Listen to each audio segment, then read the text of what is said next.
welcome to episode 2 of The Real Engine, the only video game news show that knows what's up. I'm Morando, and today we'll be discussing what matters most in life, Nintendo fans, Portal theories, and, well, games. Without further ado, let's go. Longtime video game fans may remember Skylar Ravenholm, someone who, in 2011, had a Wii remote surgically implanted into her right forearm. As the story goes, the popular city councilwoman and other defender was upset with Microsoft and Sony's lack of originality when it came to competing with the Wii. In 2010, she attempted to issue a local ban on what she called glow-stick-looking knockoffs, the PlayStation Move controllers, that she argued would protect the free market from lousy nonsense. The proposal was rejected because it was a bad idea, but her dedication was very evident, and when the Kinect launched for the Xbox 360 a few months later, Ravenholm took her dream of a Nintendo monopoly to the next level. The Kinect, for those unfamiliar, used a camera to track players' movements instead of gyrometers and accelerometers or whatever. This meant that Ravenholm was fighting a battle up an even steeper hill than before. She wanted to prove that the Kinect was worthless compared to the Wii, but it wasn't, and Ravenholm knew that she could not rely on formal legislation to get it banned. So, in an attempt to appeal to the voters' sense of reason, I guess, she almost literally took matters into her own hands. On June 7th, 2011, Skylar Ravenholm became the first person to have a video game controller surgically implanted into their body. Through a complex procedure done at a local plastic surgery joint, a full Wii Motion Plus controller was disassembled and reconstructed just underneath the skin in Ravenholm's right arm and hand. The controller was wired and positioned in a way that allowed for minimal lumps while still giving Ravenholm the ability to push buttons by pressing down on certain areas of her palm, and the infrared sensor was accounted for by a patch on her wrist. Long story short, she was now the controller, and she figured that the absence of an external input device could negate even the need for the Kinect's bulky sensor. In the immortal words of Ravenholm herself, "Take that, Bill Gates!" As soon as 2 days after the operation, Ravenholm had played almost 100 hours of Wii Sports Tennis, a feat previously assumed to be impossible in that amount of time. Somehow, this achievement successfully displayed the worthlessness of the Kinect, which led to a significant boost in Wii sales in the summer of 2011, and Ravenholm received a personal letter of gratitude from Nintendo of America. She toured the country, showing off her ability to play Mario Kart with nothing more than an arm and some courage. Headlines across the internet celebrated her bravery, local law changed in favor of Nintendo, and Skylar Ravenholm became a household name.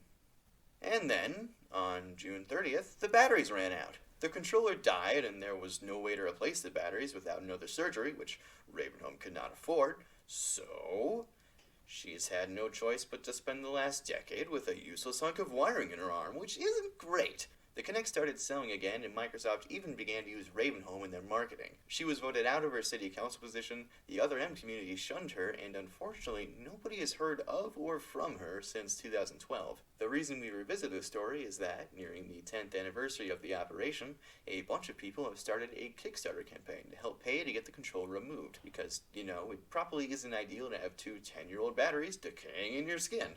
Also, if Ravenholm does end up having the Wii remote removed, she'll have plenty of room for a Joy-Con implant, which will let her drift in Mario Kart in a whole new way. I am extremely excited to present a new member of the Real Engine team. He is a Harvard graduate and licensed game theorist most known for his work dissecting the mysterious Pokemon Snap energy crisis.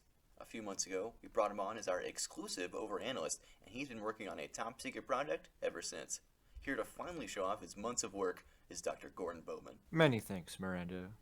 Portal, released in the year 2007, exploded in popularity due to one line: the cake is a lie. But is it? The cake is clearly present and visible, so obviously the cake is not a lie. Is that your entire theory? What do I look like, some kind of Yale licensed theorist? Of course my theory isn't that simple, you idiotic PS4 haver. My question is, how stale is the cake at the end of Portal? What? Think about it, you stupid Mario liker. How stale is the cake? It's obviously been sitting in storage for a while, so is this cake fit for consumption? Why would that Well, matter? let's find out, you dense Halo addict. First things first, a stale cake can be identified through a few visual signs: mold, deterioration, and change in color. Looks like we'll have to dust off the old Harvard degree on this one. I picked up a few observational skills while spending my time at the gaming department, and my highly trained eye detects no change in the color of the frosting. So what was the purpose of that entire paragraph? Speaking of the frosting, let's take a look at the recipe, shall we? This recipe is fairly simple, consisting of cake mix, vegetable oil, frosting, eggs, butter, sugar, and flour. All things that degrade very easily when exposed to the elements. But forget about that stuff. Let's talk garnishes. The heck is a garnish? Garnishes vary from rhubarb juice to granulated rhubarb. There are even wild garnishes such as rhubarb, on fire, and cross-borehole electromagnetic imaging rhubarb. The heck is a rhubarb? I don't know what these things are. And they don't stop there. There are even garnishes like fish-shaped candies, fish-shaped dirt, fish-shaped ethyl benzene, and even lemon juice. And how is that a revelation? Patience, you simple-minded EA player. Lemons are very significant in the Portal universe as they are the favorite fruit of Aperture leader Cave Johnson, who's only one letter away from Cake Johnson. And that's relevant to the theory because I said so. That's not how that works. And in the famed song Still Alive, sung by none other than GLaDOS, the cake is referenced to as delicious and moist. These aren't signs of a stale cake at all. The cake is not stale. Of course you prepared a big twist. The secret is in the candle, you simple far crier. We know from Portal lore that the cake was most likely baked during Take Your Daughter to Work Day, in which GLaDOS flooded the entire Aperture facility with gas. Flammable gas that kept the candle, and therefore the cake, in a near-perfect state for who knows how long. Wait, so you're saying the flammable gas kept the candle alive? Wouldn't the entire facility just blow up? Oh, did I forget to mention that this gas is neurotoxin gas? Oh my word. The neurotoxin gas, simply by being a neurotoxin, kept the cake preserved for the entire time up until the main character defeats GLaDOS. Boom! Mic drop. And they said it couldn't be done. That's your entire theory, your months of work. That's it. Yeah, you ignorant Mirror's Edge fan. I just disproved one of the most popular theories on the internet. Yeah, you're fired. Video games are pretty cool. We, of course, all know this, but what about everyone else? What about the people who don't play video games? What about the non-gamers? What, if anything, do non-gamers even do all day? Well, let's find out. We will answer this question not by consulting the internet, but by consulting experience. So, to understand how normal people fill their time, I will be spending the next week of my life as one of them. You heard me right, I will go a full 7 days without video games. If you would like to try out this experiment for yourself, here are the rules. For the duration of the experiment, we are not allowed to play any video game or use any video game equipment. We are not allowed to listen to, watch, or read any video game music, trailers, community content, or news stories. We must completely immerse ourselves in the lives of people who aren't gamers, people who don't even know what Mother 3 is, people who spend their time thinking about... well, we don't know yet.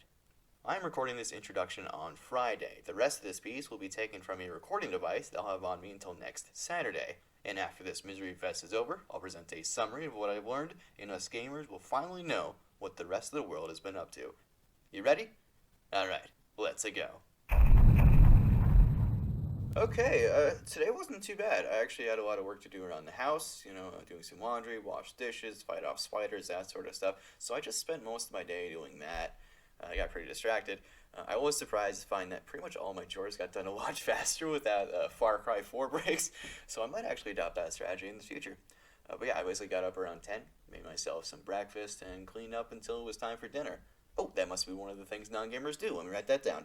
Be productive.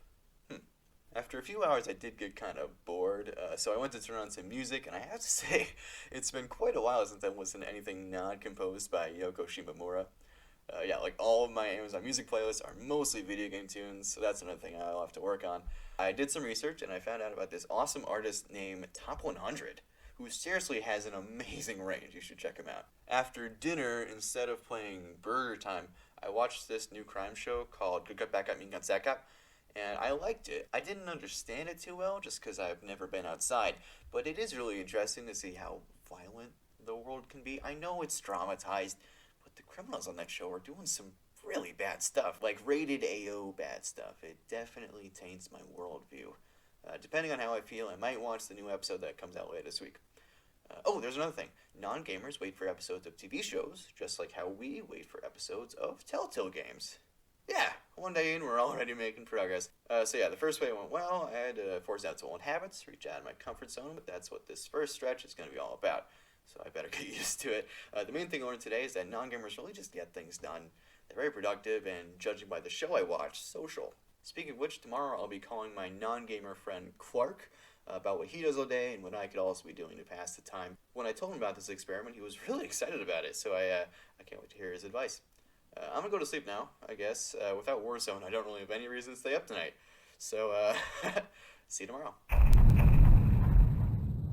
Rise and shine. Time for day 2. Right? Oh, it's 5:30 p.m. I slept for 20 hours. That's way more than my usual 3. All that. I think it's called hard work around the house yesterday. Must have been pretty demanding, huh? It was like chores were crisis, and I was a 2004 MacBook. They just destroyed me. Oh, nope, shouldn't be saying that. No gaming humor. Well, I don't have a lot of daylight left, so that kind of takes care of my what to do problem. But let's still call Clark for some advice about what I should do tomorrow. Good evening. Clark, what's up, man? Not much, man. You think you're not doing much? Compared to my usual schedule, I am in a coma. Seriously, what am I supposed to do all day? Haha. Yeah. There is plenty to do without video games. The world is filled with dozens, if not hundreds, of nice people that you can meet face to face. What, my Discord friends aren't nice people just because we don't meet face to face? Yes. You got me. Clark, you're the best. So I was wondering if you have any recommendations for activities. A few things that I like to do are read, go to the park, work out, and spend time with my friends and family. Hey, we're doing that right now. We most certainly are. What a precious moment that was. Yeah, I just kind of stared off at my wall for a sec, but I guess it was relaxing. That is precisely why that moment was so special. Would you like to share another moment with each other? Sure, if that's what non-gamers do.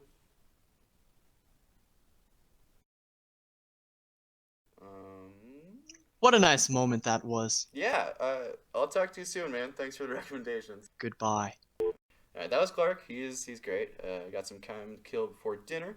So why don't we try to read? Let's see, I have one of those Boatman things on a shelf somewhere. Oh, there it is, next to Persona 4. Alright, time to be more like Clark. Call me Ishmael. Ishmael.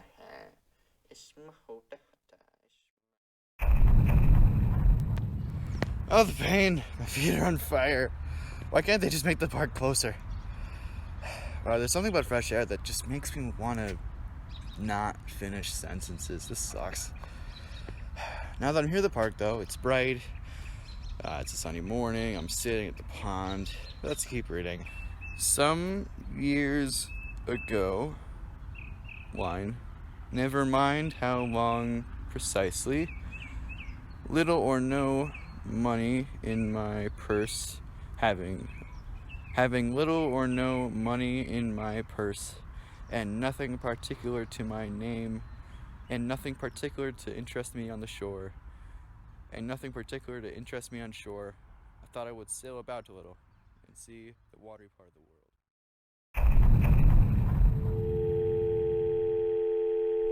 Clark, I'm bored. How can you be bored in such a colorful world? Reading sucks. It's whatever. Isn't even voiced by Troy Baker. How am I supposed to relate to him? Literature is only the beginning, my friend. There are many other ways that us superiors spend our time. Good, because yesterday I literally watched the pot boil. Yes! Now you are starting to see the way.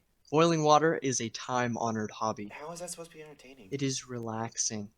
There's nothing more to it, nor should there be. Okay, what else can I be doing?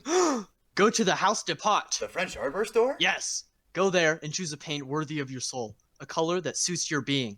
Like what? Beige! You must choose beige! Why? It is the shade of our generation. No color better matches the palette of our life force. Are you okay? Yes, I am sorry. You see, I have somewhat of a fondness for beige. Goodbye, Morando. Wait, what am I supposed to do with the paint?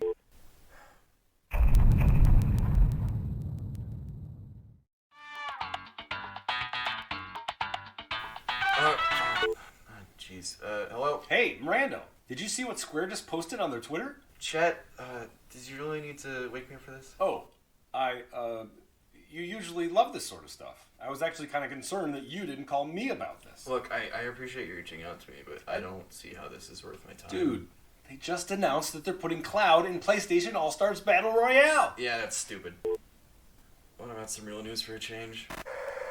Good morning, everybody. Welcome back to your Real News channel where we talk about real news for a change.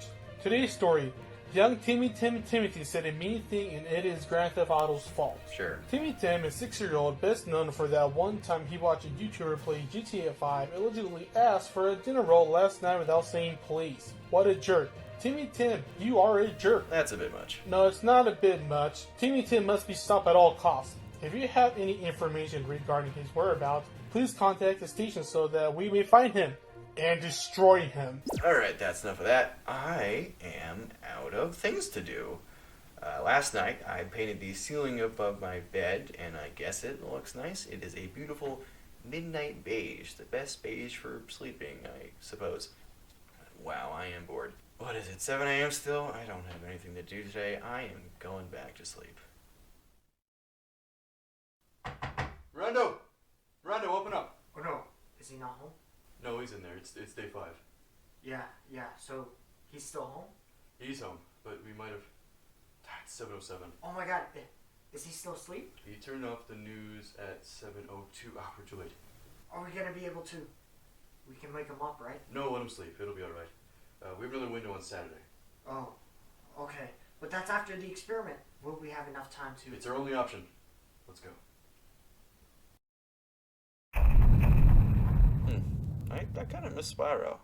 I really want to play. Nope. No, I can't. I can't do it. Not this close to the end. I gotta eliminate some distractions. That's all I can think about. Where are my conveniently placed storage boxes? Oh, here they are. Time to pack up some video games. Goodbye, Fallout 3. I'll see you in a few days. Goodbye, Sonic CD. May you rest in moderate obscurity. Goodbye, Mirror's Edge. I can't do this anymore. I'm so bored. I just want to play a game to pass the time. Why am I doing this?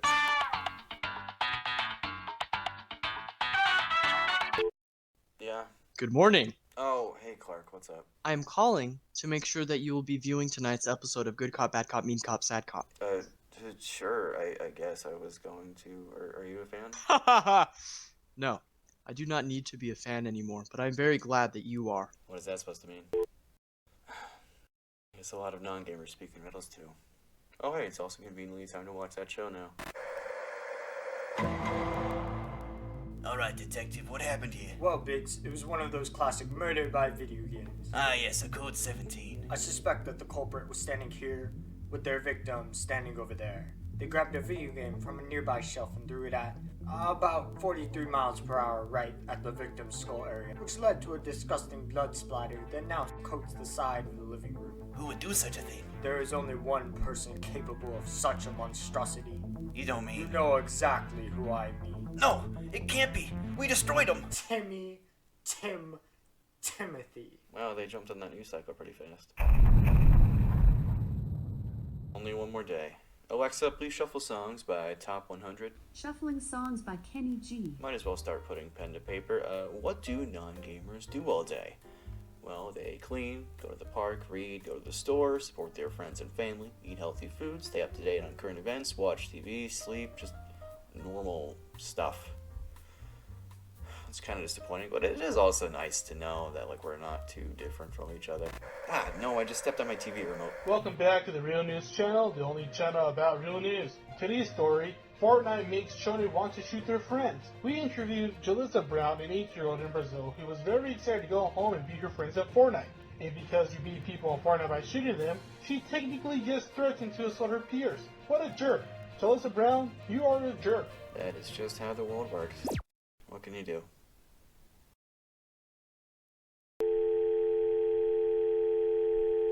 Good afternoon. Good afternoon, Clark. Have you watched the news today? Yes, I have watched the news today. Violence is terrible. Yes, there is no denying that. It is scary out there. As long as children are exposed to violence in the way that they always are, there's no hope for our future. Yes. I'm sorry, Clark. Thanks for talking to me. I just got a bit worried for a sec. I'll leave you to it. Do not doubt yourself. There is reason for worry. Yes. You are right. How do we combat this? In time, you will know. Yes.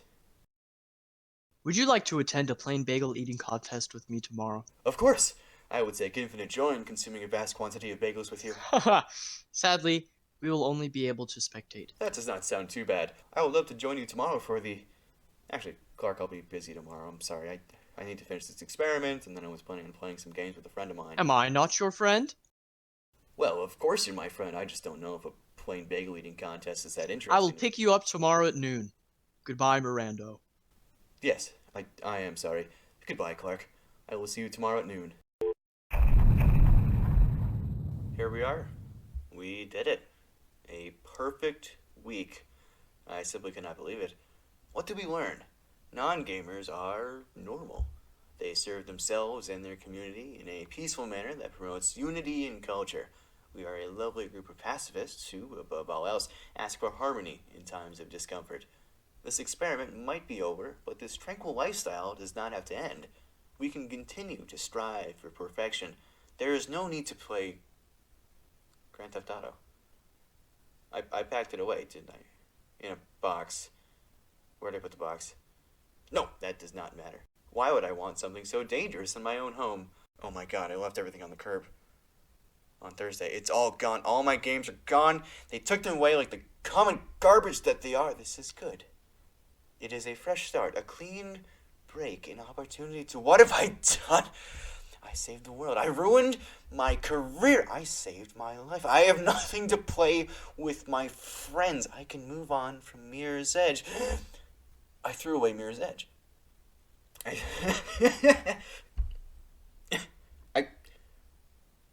what? I threw it. Hello, Morando, snap out of it. Morando, give me a controller. Give it to me now! Morando, if you can hear me. I am holding a Nintendo Switch Pro controller in your hands. I need you to press a button. Any button. Any button. Is that all you have to do? Just press a button. Just press the button! Shut up, Atlas! Press the button! Morando, press the button!